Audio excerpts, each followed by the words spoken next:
สวัสดีครับนี่เราเป็น EP 2ครับตามล่ารองเท้าในป่าใหญ่ในอำเภอไปตองนะครับวันนี้ก็ติดเขตแดนกับชายแดนมาเลเซียนะครับนี่ก็มาทีมงาน10 กว่าคนน้ำใสสวยครับฟองไปดูนะครับว่าจะมีปลาหรือเปล่า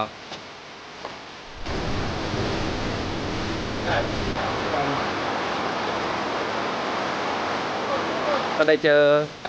หินแปลกครับนี่ก็คือดูของดีครับโอ้โหลองรับเลยแววเลยเนาะลองดู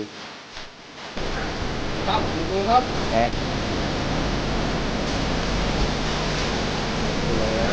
แล้วเมื่อกี้ตัวใหญ่ขึ้นมา